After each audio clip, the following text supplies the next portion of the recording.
Recording is on. E é isso aí, sejam boas. Olha a situação que estão nos vendo e ouvindo, caros amigos. Nós estamos iniciando mais um AgoraCast, qual o seu ponto de vista? E nós vamos falar um pouco hoje sobre o cenário político deste Brasil que está iniciando 2022. Nós temos uma turma aí que é por dentro do assunto, que adora conversar sobre o tema, e que sejam bem-vindos. Meu nome é Jonathan Freitas e o que nós podemos esperar do Brasil e dessas mudanças e dessas transformações por minuto aí. Vou pedir então para se apresentar. Vamos começar aqui da forma decrescente. Pedro Mourão, se apresente aí, por favor. Quem é você na fila da candidatura? Bem, gente, eu sou Pedro, eu sou sociólogo de formação, também sou cientista de dados, segunda graduação, tenho mestrado em sociologia na área de antropologia política e estou terminando doutorado agora na área de sociologia com métodos aplicados com computação para detecção de fake news e palhaço nas horas vagas. Futuro candidato a vereador de Fortaleza, tudo bem, Pedro Mourão. Professor José Maria Monteiro, por favor, se apresente, não é a primeira vez, mas por favor, se apresente novamente. Bom, beleza, galera? Eu sou o professor José Maria Monteiro, do Departamento de Computação da Universidade Federal do Ceará. Toda a minha formação foi na área de computação, trabalho hoje com ciência de dados, data science, principalmente em áreas envolvendo a desinformação, né?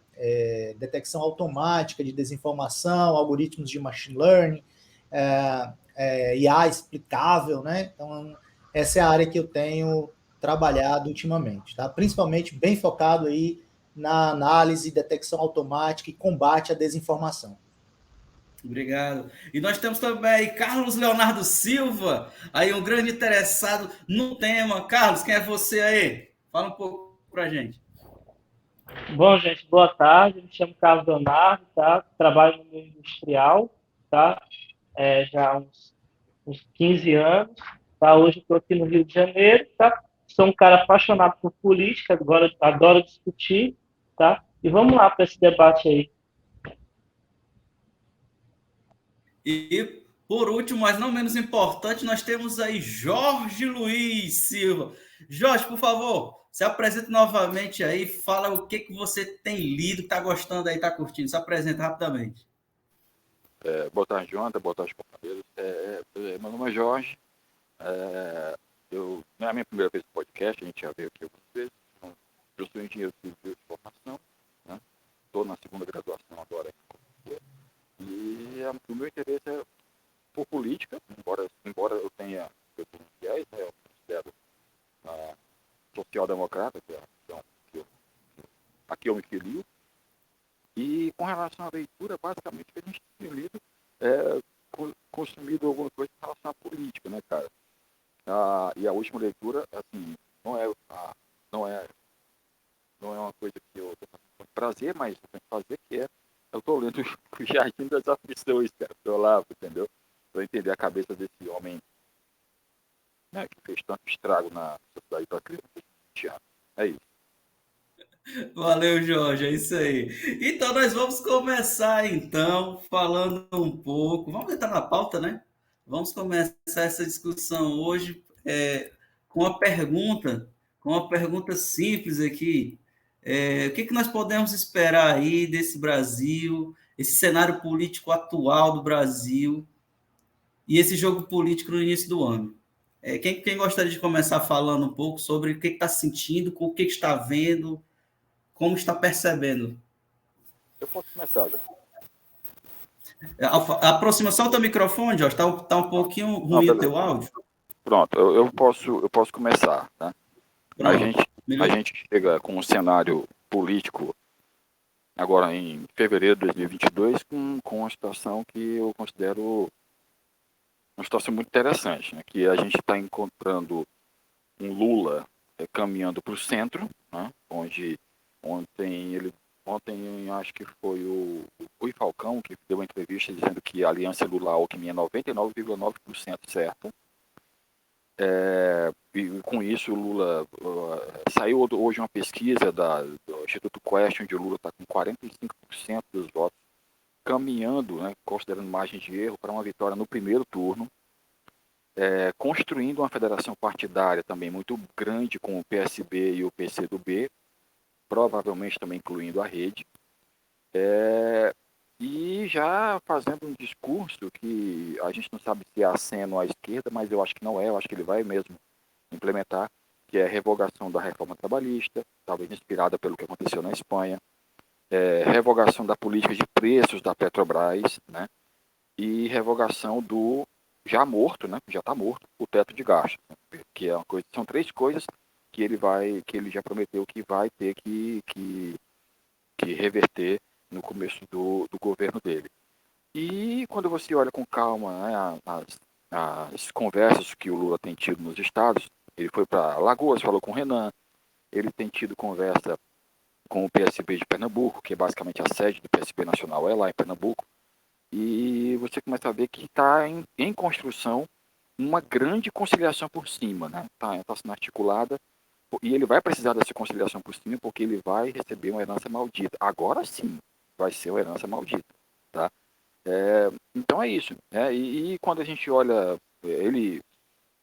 por exemplo, para o cenário de 2002, onde ele fez aquela carta aos brasileiros, né, para tranquilizar o mercado financeiro, dessa vez ele não fez a carta aos brasileiros, não vai fazer, pelo visto, porque a carta aos brasileiros já aconteceu, que é a chapa Lula-Alckmin, né? O fato do Alckmin ser o vice já significa que não vai ter um Lula revolucionário, que nunca existiu, na verdade, o Lula sempre foi um conciliador, e que, na verdade, ele vai fazer uma grande conciliação para poder enfrentar o que ele vai pegar em 2022. Só para efeito de dado econômico, a gente vai citar, por exemplo, que a inflação 2021-2022 foi de 10,1%. Né?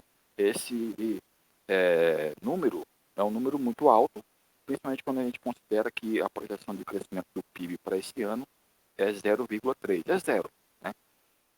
E pior, viu, Jonathan? Quando a gente abre os números do IPCA, da inflação, a gente percebe que a pressão maior dos preços está em cima do grupo de alimentação e de combustível. Né?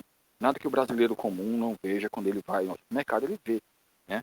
E os combustíveis por causa desse crime que cometeram com essa política de preço da Petrobras, que foi um crime, né? Que ele vai ter que resolver, provavelmente colocando uma média móvel para não poder espantar os acionistas. Eu acredito que eu dei um panorama assim, mais geral, né? Eu acho que deu para o espectador ter uma noção basicamente do que está em jogo. Né? A vitória do primeiro turno, eu considero que, mantendo tudo constante, né? Eu acredito que é um fato, vai acontecer. A não ser que, repita, em 2018 o Bolsonaro estava com 16%, estava com menos votos do que esse ano está com 23%. Aconteceu pela facada, o Lula foi preso. Então vamos ver se nós vamos tentar prender o homem de novo, né? Se não vai aparecer aí um chibata moral, né? Como o Ciro fala. Vamos ver. É isso. Valeu. Quem gostaria de continuar? Vai, Léo. Vai, Léo. Eu queria pegar agora porque tem um contraponto aí com ele, primeiro em relação à aliança Lula-Alckmin. Eu não vejo isso tipo, o Lula vai puxar por cento porque está com o Alckmin. Eu não acredito nisso, tá? Eu acho que ele tentou ali tentar puxar um pouco dos votos da direita, principalmente do centro da direita, tá? Eu acho que essa é a intenção dele, justamente para poder dar um golpe maior e tentar ganhar no primeiro turno. E o outro contraponto que eu queria dar é a questão da política de preço da Petrobras, tá? Se você for for analisar, ela é voltada ao dólar. E se você comparar com os outros países, o preço do combustível no Brasil, ele é um dos mais baratos que tem. Tá? O problema nosso não é o preço da gasolina, e sim o real está muito desvalorizado. Tá? E isso aí foi um golpe que eu senti muito, porque, para mim, a economia brasileira, o trabalho do Ministério da Economia, trabalhou justamente para acontecer isso, para que o mercado de exportação tenha altos lucros, tá? Mas em compensação empobrece a população. Tá? Eu acho que foi um grande erro da forma que o Ministério da Economia trabalhou. Então, não acho que a nossa política de preço da Petrobras esteja errada. O problema é que o real está muito desvalorizado. Mas esse tá? lucro... Enquanto ao cenário de 2022, Cara, eu ainda vejo com esperanças, tá? Eu vejo com muitas esperanças. Eu tenho certeza que o Bolsonaro não vai se reeleger. Não tem como ele se reeleger. Eu acho que ele sabe disso, tá? É tanto que já estão cogitando ele não participar das eleições para ele tentar pegar um foro privilegiado no Senado ou algo desse tipo, tá? E é quase certo que o Lula ganhe, tá? Se não ganhar no primeiro, vai ganhar no segundo turno. Ele não tem meu voto, tá? Eu nunca votei na esquerda, desde que eu me entendo por gente, desde que eu iniciei como um eleitor, tá? Ele não tem meu voto, mas é o candidato que eu tenho certeza que vai ganhar, tá? A direita vai correr para o lado do Moro, mas isso é outro tema que a gente vai conversar mais na frente, né? Mas Isso. então o que eu tenho que falar é isso aí. Qual era a pergunta que você queria falar? Não, era sobre os lucros. Você falou dos lucros, esses lucros foram voltados justamente para a máquina pública? Você fala os lucros da Petrobras? Isso. Cara, se você vê, o Brasil ele é um dos que mais arrecada impostos no mundo, né? Ele arrecada trilhões, trilhões e trilhões.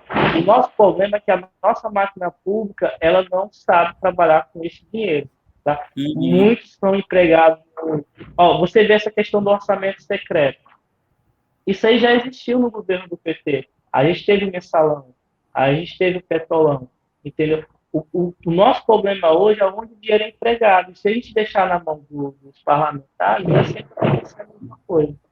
Beleza. Tá? É isso que eu... Valeu. Professor José Maria. Bom, vamos lá. Acho que o Jorge fez uma apresentação aí muito boa, que eu concordo plenamente. Eu creio em duas possibilidades, né? E uma é que o Lula está trabalhando para ganhar no primeiro turno, isso não tem dúvida, ele está tentando fazer uma grande coalizão. O que me preocupa é o day after, né? É o dia seguinte, depois de uma suposta vitória, né? Eu vejo o cenário político mais ou menos como o Jorge traçou, ou seja, uma casa pegando fogo, e aí na hora que a casa está pegando fogo, você chama todo mundo que pode carregar um balde d'água para tentar apagar essa casa. Só que tem o dia seguinte, depois que apagou o incêndio, como é que você reconstrói essa casa, né? Você vai reconstruir ela do mesmo jeito que ela estava antes, vai puxar mais para a direita, vai puxar mais para a esquerda, vai fazer de 2 andares, vai fazer a casa um pouquinho maior para incluir mais gente, vai fazer uma casa menor para excluir menos, para tirar as pessoas de dentro, né? E jogar para fora. Então, essa grande coalizão que o Lula está fazendo, que é uma coalizão por cima, como o Jorge destacou, me preocupa muito é o dia seguinte, ou seja, para quem que essa turma vai governar, vai governar, né? Esse é o meu medo. Com relação às duas questões levantadas pelo Leonardo, né? Primeiro, eu não acho que é correto dizer que houve orçamento secreto numa gestão do PT. Acho que a primeira vez que a gente ouviu falar em orçamento secreto foi agora nesse governo, né? Onde o governo ele praticamente entregou a gestão do orçamento para o Centrão, né? Então, pode ter ocorrido outros desvios no governo Lula, nos governos de Lula e Dilma. Quando você fala do preço da Petrobras, e aí eu concordo com o Jorge, né? A gente às vezes faz uma análise muito simples. É só o dólar, né? É só a questão do dólar. A questão do dólar, ela tem um impacto, sim, certamente, mas não é só isso, né? Nós tínhamos refinarias refinando petróleo no Brasil. Essas refinarias foram vendidas, foram privatizadas. Aí agora você não refina mais o petróleo no Brasil, você manda o petróleo bruto e compra o petróleo refinado que antes era refinado no Brasil.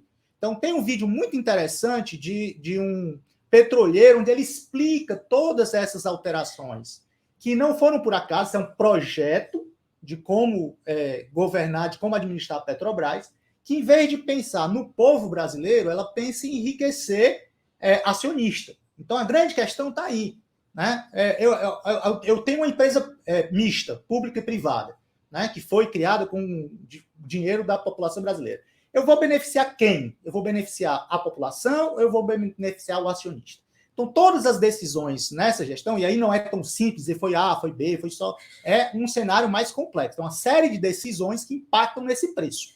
Não é só a paridade do dólar com o real. Isso é um aspecto importante, não é só isso. Então, destacar esse ponto, né? Quando você fala que o dinheiro público é mal gerido também, aí é outra coisa que eu sempre dou um pezinho atrás. né? Depende de que dinheiro público a gente está falando. Tá? É um dinheiro público que vem para um órgão público, uma universidade, é um dinheiro que vem para um hospital. Como é que essa gestão ela é feita? Porque às vezes é muito simples, é mal gerido. Mas é mal gerido por quê? Né? É mal gerido porque tem que seguir uma lei, uma lei de compras que ela favorece a corrupção. Tá? É mal gerido por quê? Aonde é que está essa má gestão? Essa má gestão está numa corrupção, né? O dinheiro que chega na prefeitura e ali ele é desviado, ou seja, quem é esse mau gestor? Quando a gente generaliza e diz o dinheiro público é mal gerido, isso é muito perigoso, porque a gente acha que todo órgão público gere mal o seu recurso. Então a gente acaba achando que uma universidade pública age mal o seu dinheiro, né, o recurso que vai para ela, a gente acha que um hospital público faz uma péssima gestão do seu dinheiro, isso não é verdade. Então, a gente tem que ter muito cuidado quando a gente faz uma afirmação desse tipo, né? Genérica, assim, desse tipo. Então, o que acontece, apesar do que a gente paga muito imposto, mas se a gente comparar, né? A gente paga muito imposto, agora vamos comparar com quem? Se a gente comparar com a Dinamarca, com a Suécia, com a Suíça, com a Alemanha, a gente não paga, né? Tanto imposto assim. Então, depende com quem que você compara, com qual modelo você está comparando, tá? Porque senão, daqui a pouco a gente está comparando laranja com banana, e aí essa comparação não faz sentido, tá? Então, a gente tem que ter um pouco mais de profundidade, né, na hora de fazer as análises, né? Às vezes a gente fica preso em um critério, em um aspecto, mas o aspecto ele é mais amplo, tá? E com relação voltando aí para o Lula, então, eu acho que ele está trabalhando para ganhar no primeiro turno. Não acho discordo do Leonardo aí que essa campanha está decidida, acho que não está decidida, acho que ele pode perder sim, pode, tá? E eu vejo até dois aspectos bem diferentes, ou ele ganha no primeiro turno, ou ele vai ganhar no segundo turno, se ganhar, de forma muito apertada. Não vejo ele ganhando no segundo turno com 20 pontos de diferença, não vejo, vejo no máximo 10 pontos de diferença, talvez 5 pontos de diferença como Dilma ganhou, tá? Muitos dos que hoje eram eleitores do Lula, né, do lulismo, do lulopetismo, e voltaram, saíram para o Bolsonaro e agora voltaram, né, essa base mais fluida ela é muito suscetível a fake news, por exemplo, a um discurso baseado na corrupção, a um discurso moralista, né, a máquina de ódio ela não começou a funcionar ainda, a máquina de fake news ela não começou a funcionar ainda, tá? Então isso ainda vai vir à tona, a campanha ainda não começou. Então, e aí Pedro pode falar depois mais disso. A campanha, para mim, ela ainda não começou, tá? As fake news não começaram a chegar, os pastores não começaram a pedir voto ainda. Isso vai começar, calma. A campanha do Bolsonaro já começou, viu? Só não foi com essas ferramentas. Exato, mas assim, vai chegar nesse nível, né? Então, quando você faz uma pesquisa eleitoral, e eu acredito nelas, ela é um retrato do momento atual. Nesse momento, o Lula está com essa vantagem. Tá, mas a máquina ainda, né, não começou a funcionar ainda. A máquina governamental e a máquina de fake news, a máquina religiosa ainda não começou a funcionar, tá? Então, assim, muita hora nessa calma. Eu acho que a parada não tá ganha para o Lula ainda. Valeu, professor. Vamos para Pedro Mourão. Falta você na roda, Pedro Mourão, por favor. Primeiramente, boa tarde, boa noite, bom dia para quem está ouvindo em casa. A visão do cenário, eu acho que vocês estão olhando muito para o momento presente, a gente não pode olhar só para agora. Eu acho que essa crise ela se arrasta desde o final dos anos 80, com a crise da representação política. As pessoas não se sentem representadas pela classe política, isso é notório, a não ser as elites, que pagam muito bem e pagam muito maravilhosamente bem todos os políticos, seja Lula, Dilma, Ciro, não importa quem ganhe, todos são financiados pelos mesmos bancos, pelas mesmas fábricas, pelas mesmas indústrias, pelos mesmos acionistas.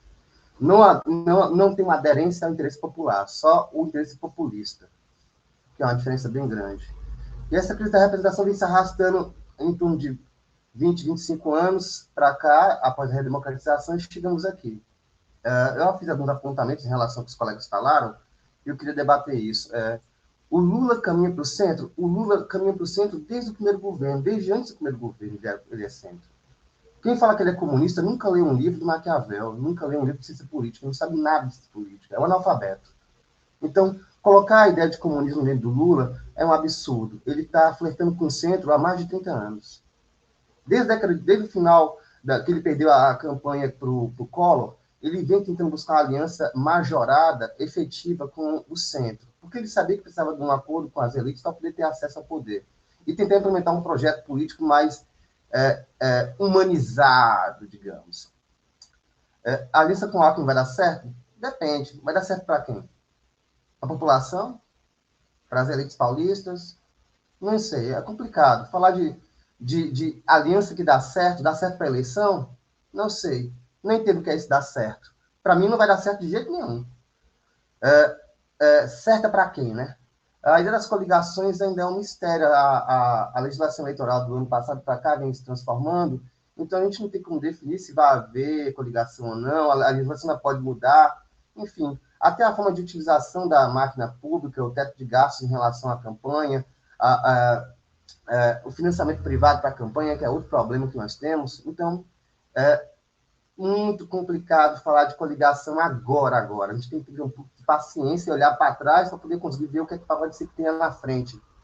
Eu queria falar, assim, no meu ponto de vista, alguns erros que vão atrapalhar muito e atrapalharam o PT. O PT ele foi partícipe do próprio suicídio político, do próprio golpe. Ele foi um dos agentes internos da sua autodestruição. Em que sentido, Pedro? Eu vou aqui citar só alguns pontos. A conciliação de classes. É impossível conciliar a classe no Brasil quando 90% da população, eu digo de novo, 90% da população ganha um salário mínimo, até 2 no máximo. E o restante desses 10% dominam 80%, 90% do capital que está rolando no Brasil. Então, impossível. Conciliação de pobre com rico. Não, eu tomei aqui essa migalhazinha e eu fiquei aqui com o resto do bolo. Não entendo isso. Realmente eu não entendo. Eu não entendo uma conciliação em uma casa em que, digamos, um irmão come 90% do bolo e o restante da casa come só 10%. Isso não existe conciliação nesse aspecto. O outro ponto é a ideia do reformismo fraco. Eu não sou um negacionista do reformismo. Eu acho que a necessidade de reforma política é essencial. Não tem como eu derrubar uma casa e se eu não tenho outra casa para morar, como é que eu vou morar dentro? Se eu derrubei a casa, eu tenho que reformar, mas eu tenho que reformar dentro. Tem que ser por etapas. Mesmo que um governo anarco-sindicalista tomasse o poder hoje, ele ia ter que deixar o modelo econômico capitalista por um tempo para poder conseguir fazer alguma coisa funcionar depois. Porque depois da Revolução, alguém vai querer pizza e alguém vai ter que entregar essa pizza. Não dá para transformar do dia para a noite. O outro ponto-chave é essa economia neoliberal. Economia neoliberal, para quem é leigo, tem que ter o sentido. Economia neoliberal é economia pró-Estados Unidos. Não tem outra palavra. É economia pró-FMI, economia pró-grandes empresas, economia pró-grande capital. A ausência de reforma agrária, você tem uma população que a regularização fundiária no Brasil é um problema muito grande. Você tem pequenos produtores que têm terras herdadas, terras gerantes, terras de família, que não são reguladas no Brasil. Não existe uma facilitação para o processo de uso capi no Brasil. Você não tem acesso à terra. Existem grandes corporações que invadem a terra dessas pequenas comunidades e tiram direito deles de produção. Então, se você monopoliza o processo de produção, como é que você vai conseguir planificar uma economia tão grande como o Brasil, restringindo acesso à terra só pequenas pessoas que têm o poder de constranger o outro e dizer, você não pisa aqui. Entendeu? Eu digo isso com propriedade porque meu pai era um pequeno produtor. Meu pai tinha uma pequena fazenda. E ele morreu, em parte também, pelas lutas de terra, por invasões, por problemas de pessoas querendo tomar a terra dele. Né? Um pequeno produtor lutando contra grandes barcas. E o interessante disso é pensar que a polícia ela é muito rápida para quem tem dinheiro e muito lenta para quem não tem. Se você, pobre, for fazer alguma coisa errada, a polícia vai em 15 minutos na sua casa. Mas se um rico fizer alguma coisa errada, vai ao Ministério Público, a Defensoria, o Satanás, o Jesus, aí chama os Power Rangers, aí chama a SWAT, vamos conversar, deixa disso. Né? É o deixa disso. Com o rico é o deixa disso, com o pobre toma essa. Então, é muito complicado esse aspecto. Outro ponto que eu queria colocar é a desmobilização. A desmobilização dos movimentos. Não, a gente está ferrado. A desmobilização dos movimentos sociais. Quando o Lula ascendeu ao poder, houve um projeto de desmobilização. Não, vamos ficar aqui, agora eu sou poder, porque é impossível você ser fugir de um certo conservadorismo quando você está no poder. Ninguém que está no poder, seja o Che Guevara, ele vai ter que ter um aspecto mínimo de moderação para poder conseguir fazer uma negociação com os poderes vigentes. E as pessoas não entenderam isso. E nem o PT entendeu. E quando ele abriu as pernas. Igual aquele cachorrinho, quando você fica carente, que você faz carinho, ele abre a perna de uma vez. Aí fica difícil. Quando o capital chega e faz carinho, ele abre a perna, meu amigo. Não dá para negociar desse jeito. E, para fechar minhas ideias, alguns colegas comentaram aí a ideia de economia, tal. Eu digo que se a gente não pensar a economia no mercado interno, como a China, nesse aspecto, óbvio, ressalvando os aspectos da lei trabalhista lá, que não existe praticamente, né? É semi-escravidão. Mas se você não... por que a China não quebrou com a pandemia? Porque eles não precisam do mundo. Eles praticamente não precisam do mundo. Eles podem dizer, foda-se o mundo, eu tenho tudo que eu tenho aqui em casa, o meu mercado interno é forte, eu aguento a porrada, porque a economia da produção interna tem indústria, tem produção, não é só bens e serviços aqui que a gente faz, o Brasil é só bens e serviços, praticamente. Então, nesse sentido, pensar fortalecimento da economia nunca foi um projeto nem da esquerda nem da direita no Brasil. Por que eles não fortalecer a economia interna? Para poder consumir uma dependência da classe política, uma dependência das grandes empresas e produtoras econômicas nacionais. Se você não fortalecer a economia interna, você não tem como segurar um barco de uma crise dessa, que vão vir mais. Não se preocupe, vai vir mais coisa por aí. A gente nem começou a brincadeira.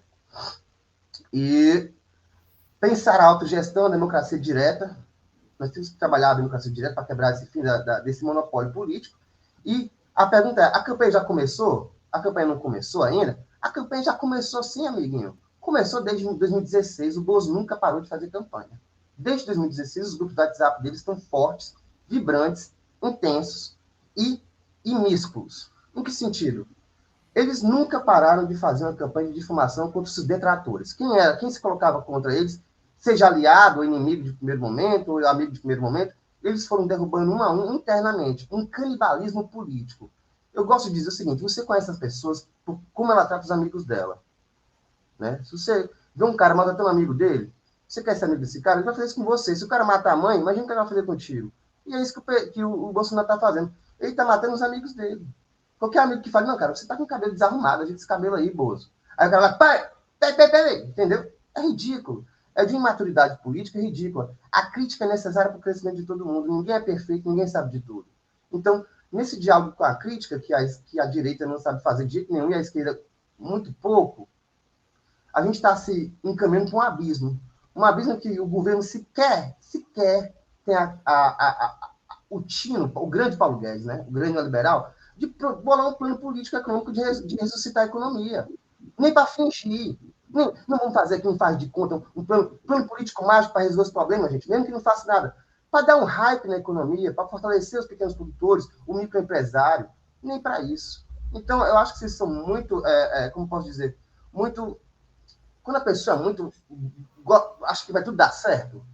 Então, você não... Otimista. Cara.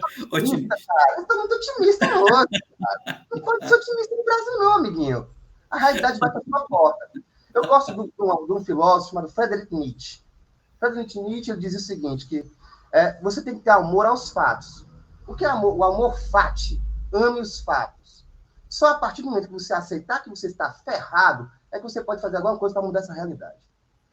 Show. Valeu, Pedro. Vamos passar para Jorge.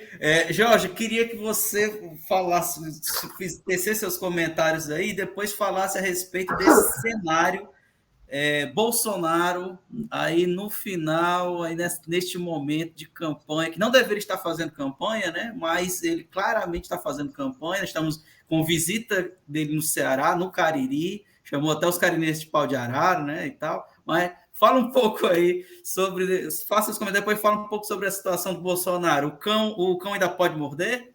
Antes de eu entrar no assunto do Bolsonaro, deixa eu falar só sobre o que o companheiro, o nosso último companheiro falou aqui.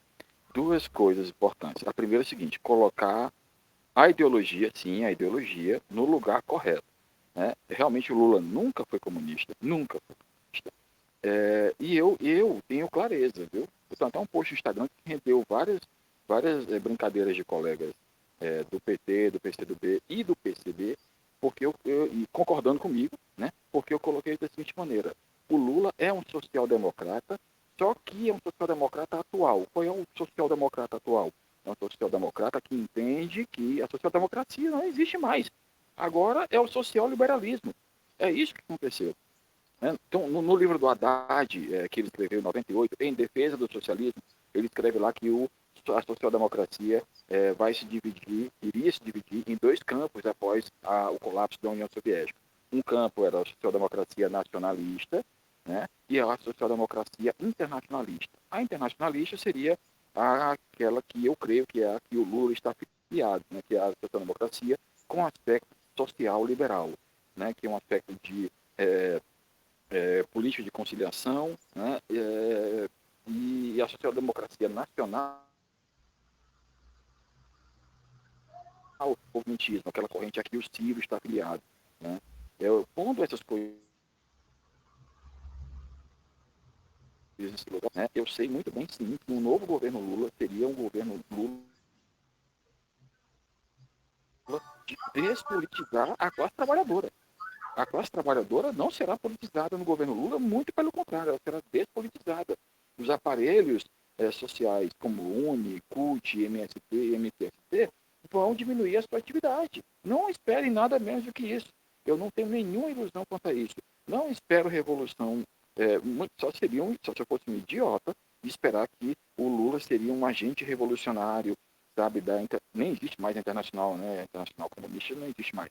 Mas da Internacional Chinesa Maoísta. Não existe isso, né? Até porque a China também meio que já abandonou o maoísmo, depois tem o Xiaoping, virou outra parada. Mas é isso. Com relação ao que o companheiro falou também sobre mesmo no cenário revolucionário que fazer depois, eu gosto muito de lembrar o que Lenin fez quando os bolcheviques conseguem vencer os mencheviques e as potências invasoras estrangeiras em 22, consolidam o poder. Ele implanta a NEP, que é a nova política econômica, uma política com aspecto liberal, e que vai vigorar até 1927, 1928, quando Stalin vai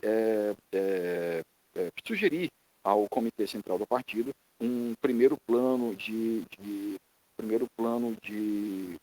quinquenal, né? Então, assim, até mesmo uma revolução comunista precisou de aspectos liberalizantes. Tudo bem que essa NEP vai dar um problema, porque no campo vai gerar uma classe chamada de kulak, né, que eram os camponeses ricos, né, que vai dar um problema grande para o Stalin lá na frente. Isso vai descambar até em aspectos de guerra civil, inclusive. Mas é isso, colocando a coisa no seu lugar, o Lula é um social-democrata internacionalista, né, mais à direita, mas esse ele força muita barra, mas sim com aspecto social-liberal, e também despolitizante. Ele é um agente despolitizante, e não estou querendo dizer que isso é necessariamente um demérito. É claro, se eu sou um revolucionário, eu acharia isso um demérito, mas eu, sendo filho ideologicamente falando, de Eduardo Bernstein, né, eu não vou achar que isso necessariamente é uma coisa ruim, tá? Mas compreendo as opiniões divergentes, né? E, Jonathan, eu acabei me esquecendo qual foi a mesma pergunta que tu fez. Nosso presidente Bolsonaro, Jairzão. E aí? O Bolsonaro, cara, eu acredito que, como os companheiros do professor e o companheiro também falou, acredito que ainda não cravaria que seria o fim, né, do governo Bolsonaro ainda. Não dá para dizer que ele está terminado. É claro que as articulações políticas e a conjuntura, né, faz com que haja uma certa vantagem, uma grande possibilidade de que Lula vença a eleição. Mas dizer que ele é cachorro morto, eu acho que não é. Até porque, repito, como os colegas falaram, toda a máquina que o levou ao poder, como, por exemplo, pastores evangélicos, aqueles aparelhos de segurança pública, com esses grupos de WhatsApp horrorosos que tem, como, por exemplo, a elite, né, financeira, né, meio neonazi, também ainda não entrou em ação. Esse pessoal ainda vai entrar em ação, né? Isso, é claro, é muito cenário, né? Isso considerando se ele realmente fosse candidato a presidente. Porque uma coisa que ele é muito medroso. Como todo neonazi ele é medroso, né? Comenta-se que ele pode pedir um salvo-conduto para o STF e ir embora para o Catar.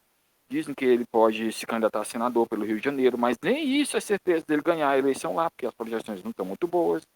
Então é tanto se, né, que a gente acaba vendo que, na verdade, a única coisa que esse mundo se importa mesmo é com a família dele. Nem o próprio, aquele policial bombado lá, que foi preso no dia da eliminação do Nego Di, coitado, perdeu a eliminação do Nego Di e foi preso, mas o Rodrigo não sei o quê, O cara foi preso, o cara não deu um pio. Entendeu? O caminhoneiro que não é caminhoneiro foi preso, nem um pio. O jornalista lá, o jornalista de alto rendimento lá, foi preso, está na cadeira de roda. Dizem que... O Alan dos Panos? Não, Eustáquio. Eustáquio, Jorge Eustáquio. Oswaldo Eustáquio foi preso, está na cadeira de roda. Eu conheço até essa mãe. Eu venho de família evangélica e eu conheço esse tipo de pilantragem. Ele vai acabar... Nem o Adrilles, quando saiu da Jovem Pan, cara, ele não falou nada. Sabe com quem que ele se importou? Com Joe Rogan. Joe Rogan. Com o Trump. Só, entendeu? E outra, Alan dos Panos está lá, entendeu? O Abraham vai entrar, brigou com ele agora.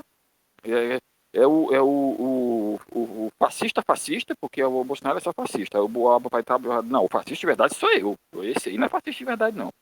Roberto Jefferson foi preso também, está lá, cagando no buraco, ninguém está nem aí para ele. Aliás, ninguém nem lembra que o Roberto Jefferson está preso. Ele está preso ainda, cara. Sabe? Então, assim, a gente olha para esse cara não tem apreço por ninguém, que nem falaram aqui. Né? Aliás, o modo como ele agia já dava pistas que ele seria assim. Mas sempre tem um idiota, né? Como diz o ditado, todo dia sai um otário e um malandro de casa. Quando eles se encontram, dá isso aí. Valeu, Jorge. Bora, Leonardo, Carlos Leonardo, o que você está achando aí desse momento com o Bolsonaro fazendo a sua campanha nessas visitas? Totalmente eleitoreiro, com seus interesses. O que você pode falar aí? Bom, seguinte, o Bolsonaro não me enganou em 2018, né? Eu já sabia que ia na peça, tanto que no segundo turno eu não saí nem para votar, tá? Eu sei que os amigos vão discordar em relação ao Haddad, e eu já sabia que era duas furadas.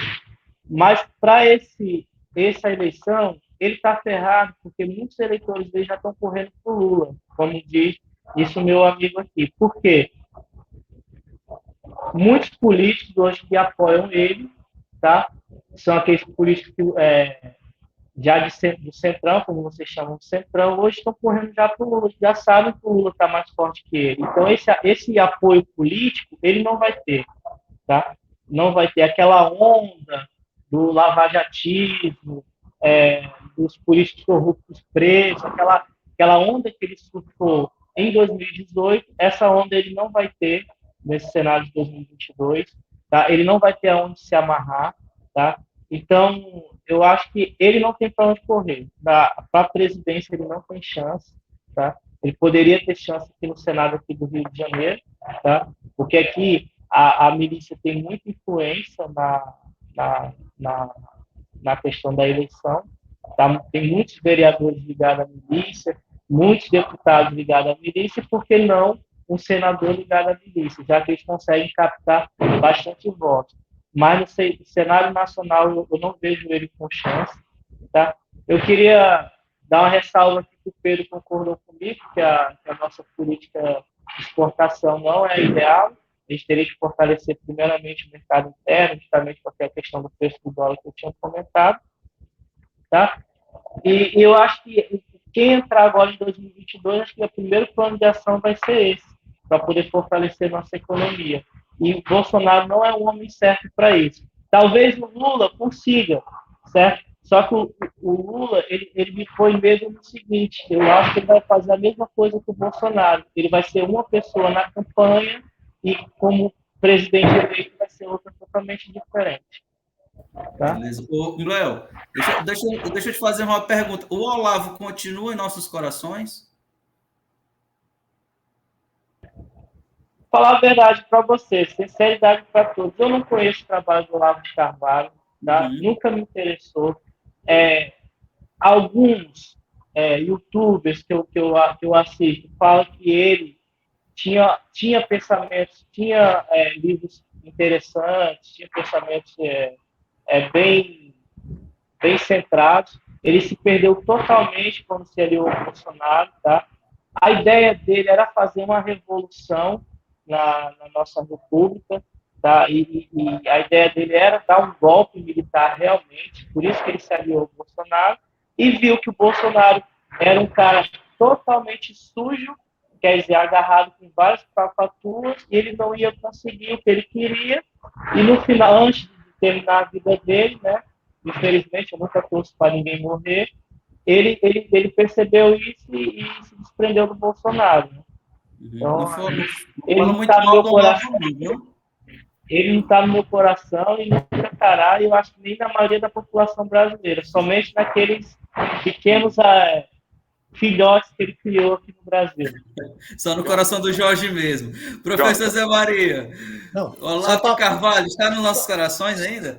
antes do Olavo, só para brincar com o Léo, que eu concordo aí com 99% da fala dele, eu vou discordar só de um ponto. Eu acho que o Bolsonaro não foi duas pessoas, uma na campanha e uma quando governou. A gente não pode acusar o Bolsonaro de ter De mentido, falsidade. de falsidade, né? Isso aí eu tenho que ser justo. O que ele disse que ia fazer, ele está fazendo. Exatamente. Exatamente o que ele disse que ia fazer, que é perseguir quilombola, não sei o que, tá, pô, tudo tá arma, o cara. Isso ele tá tentando cumprir, né? Mas, assim, ele entrou muito com um discurso moralista, né? Tipo aquele de pregar contra a corrupção, Verdade. diminuir o Estado. Isso aí tudo ele foi mentira dele. E essas pessoas que votaram no Bolsonaro com discurso moralista, desculpa o trocadilho, vou votar no Moro, né? Moro, os moralistas votaram no Moro. Jonathan, Jonathan, Oi. deixa eu só falar sobre a questão do Olavo, porque eu esqueci de falar dessa parte que é importante, cara. É o seguinte, o Olavo, a gente tem que lembrar o seguinte, teve um programa que a gente falou aqui com o Xará do Pedro, né? A gente estava falando sobre o Olavo e tal, e a gente tem que lembrar que existem vários Olavos, né? Esse Olavo que a gente está falando é o Olavo da fase final, é o Olavo da far-right, né? Da extrema-direita. Ele teve o Olavo muçulmano, que foi de Tarica, teve o Olavo esotérico, teve o Olavo comunista, que dividiu apartamento com o Rui Falcão, teve vários Olavos. Esse Olavo que a gente está falando é o Olavo que escreveu o Jardim das Aflições, né? O Imbecil Coletivo. É importante ler? É importante ler sim, não tem problema nenhum. Lê aquela porcaria, mas assim, sabendo muito bem que vai vir lixo. Às vezes você vai ter que tapar o nariz para algumas coisas que tem lá. Muita teoria da conspiração importada dos Estados Unidos, da extrema-direita evangélica americana, mas tem que ler. Com relação à influência do Olavo, eu até já compartilhei isso com o Jonathan em texto e até conversando também. A influência do Olavo está longe de acabar. O estrago que esse homem fez vai demorar muito tempo. Desde o True Outspeak, passando pelo Orkut e depois agora com o COF, né, o curso online de filosofia, ele formou uma geração de gente, um coletivo de imbecis. Esse coletivo de imbecis já está replicando o trabalho dele, com vários institutos, inclusive no Nordeste, com cursos gratuitos de ideologia desse tipo para policial, curso gratuito para policial, institutos culturais, né, como por exemplo tem um que é o Instituto Borborema, ele fica aqui no Nordeste. Esse instituto ele oferece cursos pagos e gratuitos, e esses cursos, pasme, Jonathan, não é de má qualidade, são cursos de boa qualidade, nazista, fascistoide, mas de boa qualidade. Vamos colocar isso no seu lugar. Meu amigo, Brasil Brasil Paralelo. Paralelo, eu ia Só falar as isso. produções de incrível qualidade. E até se você não tiver nenhum tipo de base, de leitura, meu amigo, você cai, ó, vai, ó. Você cai bonitinho. Você cai bonitinho. Cara, o Brasil Paralelo, inclusive, implementou agora um programa com uma rede de streaming de entrar nas comunidades do Rio de Janeiro, de graça. Você não tem noção do estrago que isso vai dar, cara, quando você vai ler, por exemplo, o revisionismo deles com relação, por exemplo, ao Império, com relação à escravidão, com relação ao golpe de 64, com relação a invencionista tipo marxismo cultural, um troço que nem existe. Então você vai ver que o estrago do Olavo só começou. A morte do Olavo não é a morte do olavismo. O olavismo vai perdurar por décadas em estruturas, repito. Vou te dar um exemplo aqui. Existe uma olavete chamada Ana Paula Campagnolo, ela é deputada estadual por Santa Catarina. Ela é evangélica, olavete, ela é casada com um católico, coisa que para a religião evangélica já é um troço meio estranho, né? Assim, é chamado julgo desigual. Não e ela tem alta penetração dentro de igreja evangélica, falando contra o feminismo, tá? É disso que se trata. Por exemplo, outro dia viralizou um corte do podcast do Brasil Paralelo, onde eles falam, por exemplo, que deveria se instalar uma espécie de voto censitário. Só podia votar quem paga DARF. Quem é que se exclui com isso? Se exclui pobre. E o que acontece na visão desses? Eu não vou falar porque senão o processinho me visita. Dessas pessoas. eles vão, na verdade, excluir a esquerda, porque eles associam esquerda a voto de pobre. É claro, uma análise muito pobre, né? Mas tudo bem. Você vê que, na verdade, é um tipo de liberalismo clássico. O liberalismo clássico era assim, era voto censitário. O voto universal é uma conquista dos socialistas. É isso que tem que ser. Dos anarquistas, meio assim. Mas dos socialistas, principalmente. Como dizia o Antônio Cândido. Tudo conquistado com sangue, suor e lágrimas. Tá? Então, assim, eu fico muito triste porque o legado do Olavo está muito longe de ser superado. O PT e as esquerdas têm que voltar em 2022 e fazer o que não fizeram nos 16 anos anteriores. Tem que doutrinar. É isso. Eita, menino. Professor Zé Maria. Perfeita a fala do Jorge, e aí eu queria fazer a conexão entre dois aspectos. Né? Primeiro, eu concordo, e eu acho que o Jorge, no finalzinho, fez essa conexão. Primeiro, o olavismo está longe de acabar. Né? O estrago ainda vai ser grande, como mesmo que Lula ganhando, por exemplo, a quantidade de militares em cargos públicos vai ser muito difícil você tirar esses militares também, vai ser outra complexidade. Mas o olavismo está longe, está muito bem estruturado, tem dinheiro, né? E não se pode negar, e aí eu queria aqui deixar isso claro, não se pode negar que esse pessoal ligado aí ao Olavo de Carvalho, aos think tanks neoliberais, eles trabalharam muito nos últimos nos 16 anos de governo do PT, né? Enquanto muitas lideranças dos movimentos sociais, comunidades eclesiais de base, né, dos sindicatos, esse pessoal foi trabalhar no governo e deixou o vácuo nas comunidades, e o poder não deixa vácuo.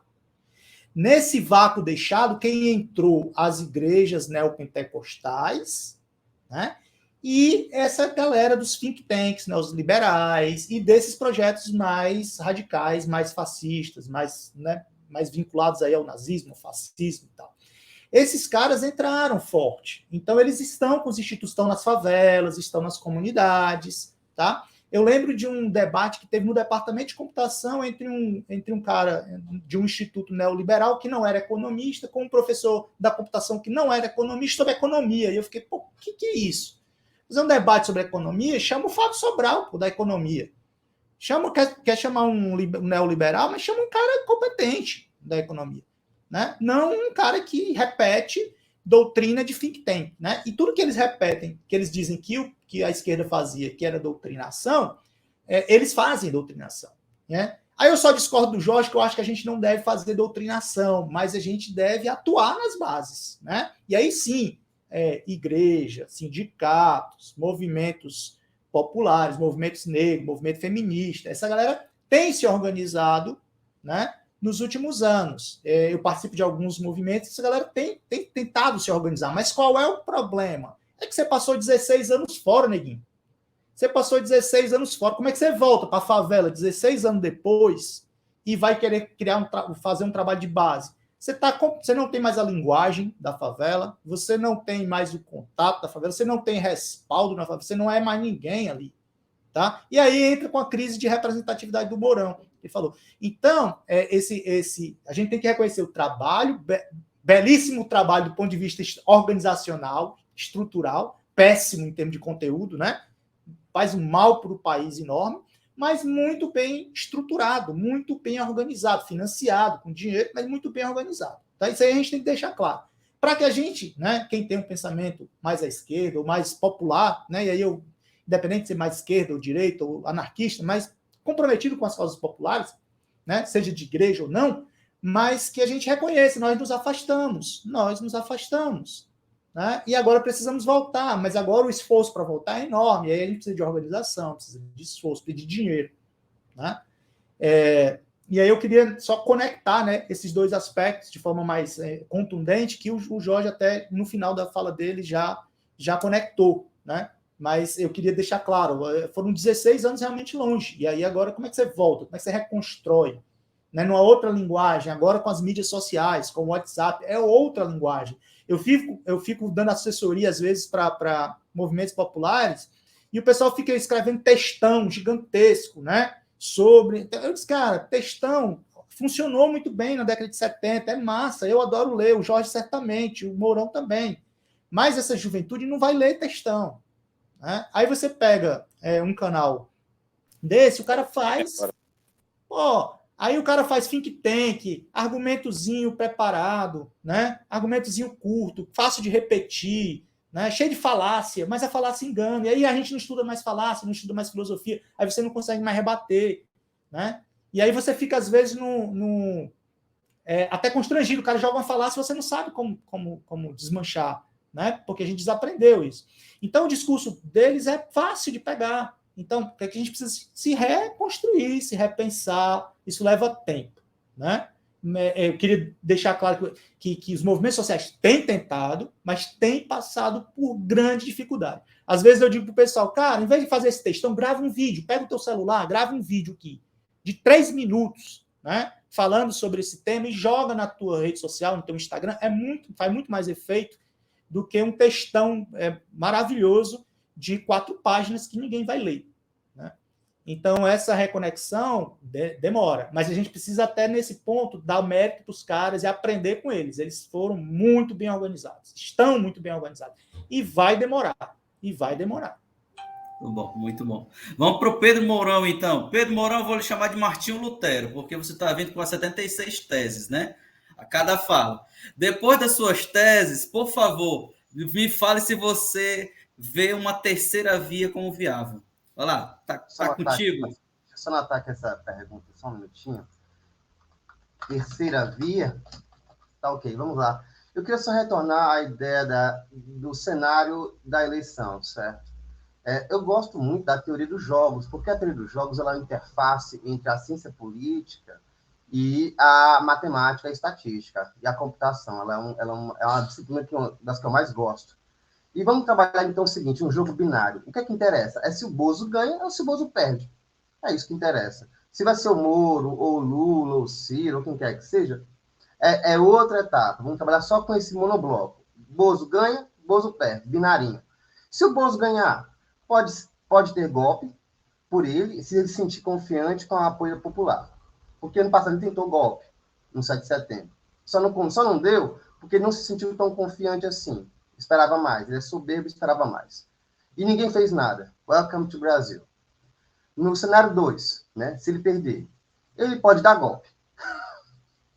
Ou simplesmente cagar no meio do gabinete da presidência e prejudicar a próxima gestão, destruindo tudo. Simples assim. Não há conversa. Ah, mas mesmo assim a gente conseguir tirar ele? Não se preocupe. A semente do mal, o ovo da serpente foi plantado. Eu gosto muito de um filme chamado O Ovo da Serpente, do Ingmar Bergman, que ele fala da ascensão do nazismo. E o cara se vê num cenário apocalíptico, tal qual estamos hoje. E não importa se o Hitler caísse ou não, haveria outros Hitlerzinhos para poder espalhar a corrupçãozinha no cotidiano. O Bozo, ele é só um expoente de um processo muito maior. Toda vez que o capitalismo neoliberal, o capitalismo percebe que está em crise, ele aposta no fascismo. Ever to ever. Percebam, o Hitler, ele teve acesso aos grandes empresários da sua época, grandes industriais. Quais são essas empresas? Você conhece elas ainda estão aí. A Bayer, a Pfizer, né? O Zyklon B, que foi o pesticida utilizado para matar o pobre do judeu, foi criado pela Bayer. Só que ninguém sabe disso. Ninguém estuda a história. Então, toda vez que o capital sente que não está mais conseguindo controlar a luta popular, ele vai lá e taca o golpe primeiro, apoiando algum idiota qualquer que apareça no momento, que tem alguma adesão. Eu lembro muito bem que quando foi em 2016, o impeachment da Dilma e a crise econômica aliada à queda do nosso querido e amado senador Aécio Neves, né? Quando Aécio Neves caiu, ele era expoente da direita. Ele era o candidato da direita à presidência, né? Ele, o José Serra. O que acontece? Quando ele caiu, a direita no Brasil perdeu seu maior expoente. E esse vácuo de poder na direita, aliado à queda da Dilma, gerou um cenário muito propício para várias pessoas se colocarem como messias. Dentre eles, o próprio Bolsonaro. E, se eu não me engano, aquele que é cigano, senador que é cigano, que é do Espírito Santo, que ele é fascista também. Esqueci o nome dele. Magno Malta. Magno Malta, grande Magnozinho, muito bom, pessoa maravilhosa, um coração limpo, né? Ele também era um dos candidatos, você tinha ali o meninozinho, qual é o nome daquele? Feliciano também estava se projetando naquela época. Ou seja, você tinha vários pequenos microfascistinhas ali pleiteando esse espaço de poder na direita. Ok. Então, o nosso problema hoje não é nem tanto o Bozo, é primariamente o Bozo. Mas a gente tem que pensar que é uma serpente de muitas cabeças. É uma quimera. Ou você dá um golpe e queima tudo, ou você não vai destruir ela. Vai nascer outra, igual a história do Hércules. Se você não papocar de uma vez esse negócio, não vai ter jeito. Então, voltando, o Bolsonaro ele é apoiado por esses elementos que antes não tinham um representante para si. Eu quero um líder para chamar de meu, eu quero um malvado para chamar de meu. Quem são essas galeras, né, que estão apoiando ele? Os neonazistas, os machistas. O machista que hoje não consegue mais, que tem seus 40, 35 anos, e não consegue mais se adaptar ao mundo moderno, e que ele não pode mais fazer piadinha de tiozão. Ele quer liberdade de expressão. Ele quer liberdade de expressão para poder falar as merdas dele. Ele não se sente mais confortável. Ele fala, o marxismo cultural está me tolhindo. Tolhindo não, amigo. Ele está dando um espaço para você ficar no seu canto e não interferir na vida dos outros. Cuide da sua, meu irmão. Você não é privatista? Privatiza a sua vida e vai para lá. Então, os machistas, os ruralistas, os incels, pouco se pesquisa sobre incels. É uma categoria sociológica interessantíssima que tem uma adesão muito forte ao bolsonarismo. A juventude que não conseguiu se enquadrar na sociedade, antigamente ela virava punk, ela virava anarquista, né? Fazia uma coisa bonita, uma coisa legal, ajudava a galera, fazia um bem social. Hoje em dia, não. Ele se fechou no mundinho enclausurado dele, tanto pela pandemia, tanto pela sua falta de contato, de lidar com as pessoas, né? Porque as próprias famílias estão relegando a moral dos seus filhos só para a escola. O professor, ele é imbuído tanto de educar como de moralizar. Isso é errado. Isso é errado. Você tem que ser pai, cara. Você tem que ser mãe. Eu canso de ver meninos me pedindo ajuda no Instagram para poder pensar a depressão dele, a situação dele. Pô, eu falei, cara, é pai dessa cara que não tá vendo esse cara depressivo. Tá vindo procurar ajuda comigo, cara. Meu Deus. Os racistas também se sentiram assim, opa, agora é minha vez, né? Agora é minha vez. Vamos escravizar. Os bombofóbicos também e os xenofóbicos também. Ou seja, eu tenho uma frase do Gramsci que eu gosto muito, ele dizia que é o interstício, que é, enquanto um novo mundo não surge, nesse mundo de sombra, de luz e sombra, saem os monstros do esgoto. Eles veem isso como uma chance. Agora a pergunta que você fez, Olavo está no meu coração? Não, cara, eu não quero ter uma miocardite. Eu não coloco coisa ruim no meu coração, amigo, eu sou budista. Não faça isso comigo. O cara dizia que cigarro faz bem. Porra, cigarro faz bem? Parece um cracudo louvando cachimbo. Tá brincadeira comigo? Dizer que a Pepsi faz... como é que é? Dizer que a Pepsi faz adoçante com feto? Porra, essa galera é muito criativa, bicho. Eles estão provando feto abortado aonde para saber que é doce, cara? Onde é que esses caras provaram? É muita criatividade, muita droga na cabeça, cara.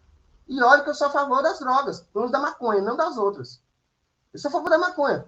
Mas esse cara tá fumando demais, meu irmão. Tem que dar um tempo nisso. Então, essa ideia de terceira via, ela é já é o plano B. Terceira via é um plano B do fascismo. É só isso. O Moro, ele é um moralista vulgar, baixo, indecente. E ele apela para isso. O discurso de criminalização dos movimentos sociais é absurdo. Absurdo total, cara. E, deixa eu ver o que mais. Em relação à militância que é possível ser feita em relação a isso a longo prazo, é o que eu falei. Se nós não pensarmos um movimento progressista com projetos realmente palpáveis, não é aquela ideologia que coloca questões utópicas, nós temos que pensar projetos construtivos para o agora. Editais de financiamento para pequenos produtores, edital de financiamento para o microempresário, edital de financiamento para projetos sociais. Né? Você quer fortalecer a economia? Fortaleça os pequenos, são eles que são donos da economia. Quem gera dinheiro não é patrão, não, meu amigo, é o trabalhador. Quem gera riqueza é o trabalhador. Se você não fortalecer o trabalhador, você vai ter novamente a concentração de renda, e concentração de renda não funciona. Fortalecer a democracia digital. A vereança, ela é um posto, que você falou que eu sou candidato a vereador, olha. A vereança, ela é um cargo público inútil. É inútil. O que o vereador faz? Fiscaliza as contas do município. Mas também tem o Tribunal de Contas que faz isso. Então, é é uma ocupação binária, né? Tem dois agentes fazendo a mesma coisa, mas é bom, nesse caso é bom. Você tem o quê? Nome de rua. Você tem o quê? Destinação de dinheiro para verba para recapeamento de rua, infraestrutura, posto de saúde e outras coisinhas. Por que é que o povo não pode decidir isso? Por que o povo não pode decidir por si só? Quem tem medo de pobre? Quem é que tem medo do povo? Todos os políticos. A classe política não quer perder o monopólio do poder. Só que acontece, se esse poder não for democratizado, as pessoas não são mais tão burras assim. A internet, a gente fala assim, a internet gerou gente burra. Não, as pessoas podem ter acesso, a grande parte faz um esforço.